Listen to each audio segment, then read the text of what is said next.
Are you feeling nervous about teaching your child to read? You're not alone. Many parents wonder if they have what it takes to guide their child through this important milestone. Here's the good news. If you taught your child how to walk and talk, you can absolutely teach them how to read too. In fact, the process is surprisingly similar. As a former first grade teacher and homeschool mom, I've helped 200 or so children learn how to read.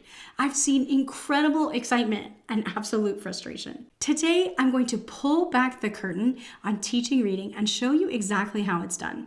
I'll share a simple step-by-step approach that not only works, but keeps both you and your child smiling through the process. You need to know that most reading programs rush straight into sounding out words before children are ready.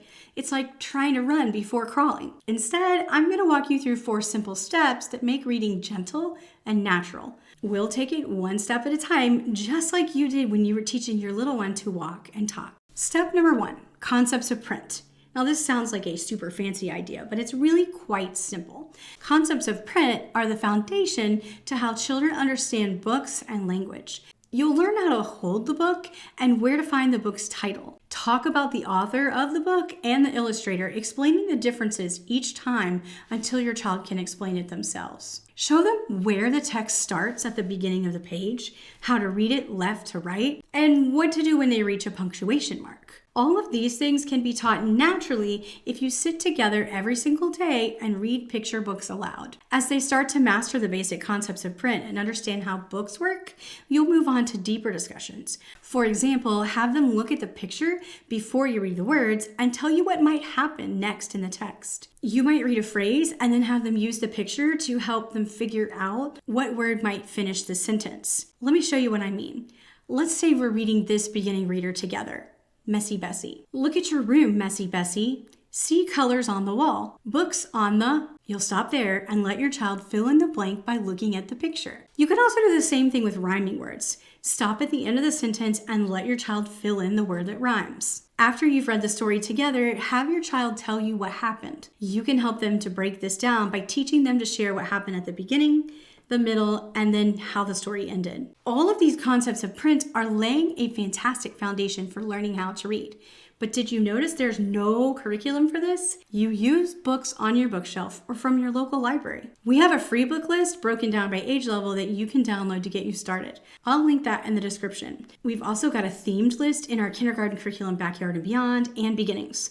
All of the books listed here go along with the lessons that you'll be learning about God's creation or the letters of the alphabet. Oh, and a word of caution. Not all books are created equally. In fact, even though I just showed you one, I would suggest that you stay away from beginning readers during this part of the process. Look for books that have incredible language and beautiful pictures.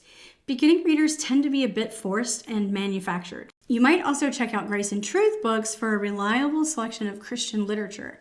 I'll link their store in the description too. Now, you might be wondering when you should start working on this stuff. Now. Like, start now. As soon as your child will sit still in your lap, read to them. Before they're able to sit still, you can still read great books while they're playing on the floor or even sitting and eating lunch. It's never too early to start. Step 2, play with words. Well, that sounds fun, doesn't it? The fancy reading teacher name for this is phonemic awareness. Remember when you taught your child how to talk? You did so by talking to them and repeating words over and over again. Now that it's time to teach them how to read, we're going to play with those words. Start with rhyming. It's cute and fun to rhyme words, but you might not realize that it has incredible value in helping children learn to read. I mentioned already that you want to let your child fill in the rhyming words at the end of the lines of books that you read, like Chicka Chicka Boom Boom. You also want to sing rhyming songs and activities as much as possible, even if they're nonsense words. This is great practice. For example, you might say a rhyme like this.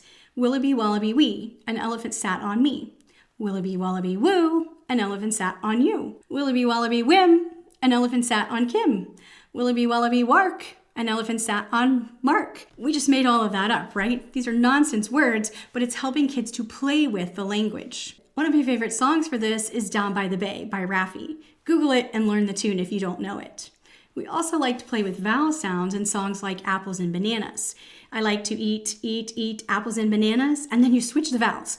I like to eat apples and bananas. I like to eat eeples and baninis, or I like to oat, opals and bononos. You get the idea. Aside from rhyming, you want to help kids take words apart. We could probably do an entire video on this, but the simple ones are to break down the sounds in the word. What do you hear? K, at, and then have them tell you the word. Or tr, k. This helps kids to learn to hear the parts of the word before they try to sound them out. It's super helpful. You can also do this with the beginning and ending sounds. Start by separating the word for them. K, at.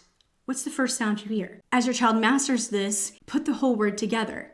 What's the first sound that you hear in cat or puppy instead of separating them out? You'll also want to do ending sounds. What's the ending sound in mouse? Again, all of this is oral. Do it while you drive to an errand, during bath time, or even when you take family walks. It's not necessary to have your child sit at the table to practice this. You also don't need a curriculum. But if you want an easy button, our beginnings reading curriculum does include weekly ideas to help you play with words together. Step number 3, sight words. By this point, your child will probably have a few words they already know. They know these words because they've seen them often and they just remember what the words look like or what letters they contain. These are called sight words. Sometimes sight words are words that break the rules and are difficult to sound out. But more often, they're simply words that kids come across more frequently. Sight words are vital to your child's reading success. Sadly, most people focus on phonics alone, but research shows us that only 80% of kids can even learn phonics. Don't put all of your eggs in one basket. I highly suggest that you use both strategies. Let me know in the comments if you'd like to see a complete video on strategies for teaching sight words. For now, just know that it's good to begin working on these. Try making flashcards for the words as they come along, and play games to help your child remember them. Once you make a set of sight word flashcards, you can play a wide variety of common games with them, like Go Fish or even Memory. We use the Dolch sight word list, that's D-O-L-C-H. These are 220 sight words that every child should know. I like to have my child read as many as possible to quiz their progress, starting at the beginning of the year. They're not going to know very many. Then in the middle, and then at the end. You can download a free list to do this from a variety of sources online. Step number 4, teach phonics.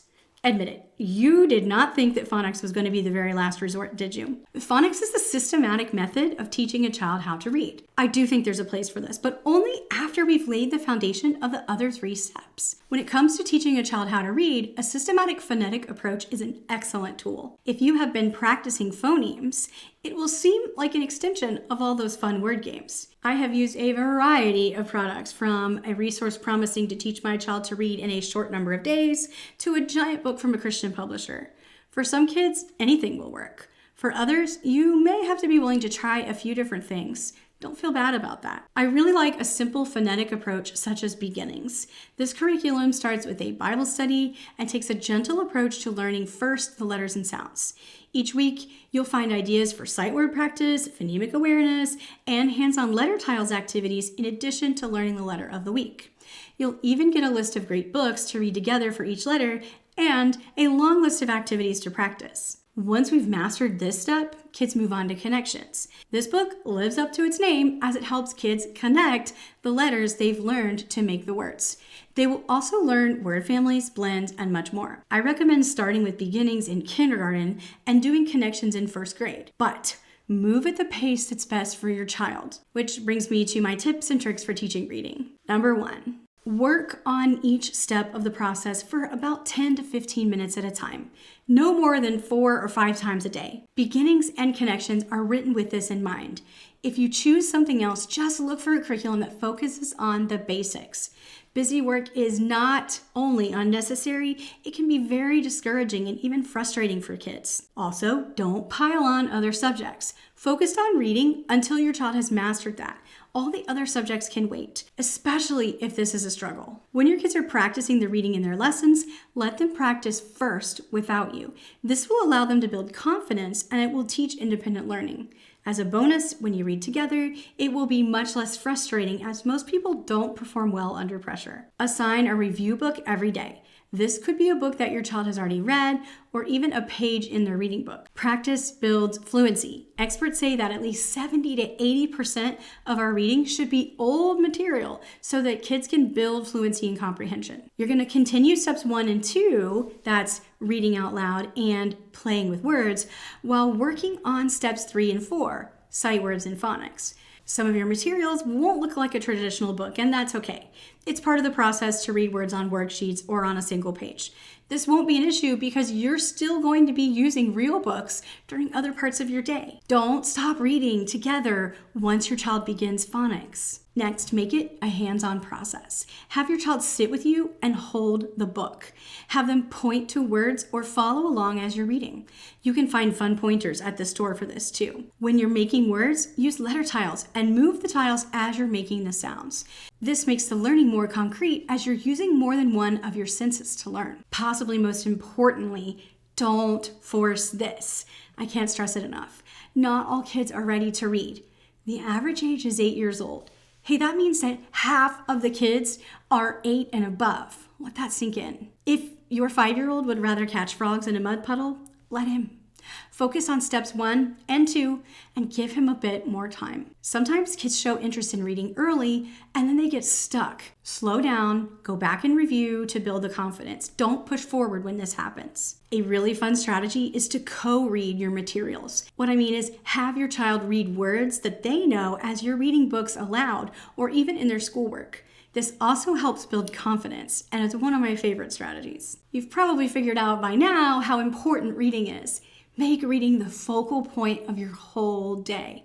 A typical day of reading for a beginning reader should look a little like this. A morning time book box. This is good for practicing review books or materials, as well as picture reading and practicing those concepts of print. Reading instruction, we use beginnings or connections. Your read aloud time, that's the time that you spend individually with this child reading aloud a picture book that they're holding in your lap. You can also read aloud to your whole family too, and I'm sure you'll want to, but make sure that your child who's learning to read gets some one-on-one time to help them learn concepts of print. Last is an afternoon book box time. We do this in the afternoon around nap time. Sometimes kids fall asleep, sometimes they don't. It's just another opportunity to get books in their hands and get them practicing reading. We use the same box from the morning time. You can use the primary planner to help track progress. You can do this at the beginning, middle, and end of the year like I mentioned before, but don't expect much at the beginning. Be sure to tell your child he shouldn't know these things yet. It'll be so much fun to watch and see how they grow throughout the year. But don't look for perfection.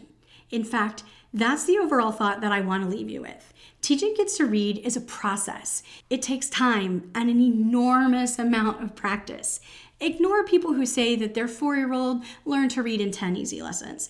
That's not even the kind of reading you want your kids to learn anyway, and it's not true. Take your time and make sure that at the end of the process, your child still loves to learn and read. Make it fun, hands-on, and gentle. That's the recipe for reading success. If this video has been helpful, would you share it with a friend? Leave me a comment too and tell me about your biggest reading struggles. I'll see you in the next video.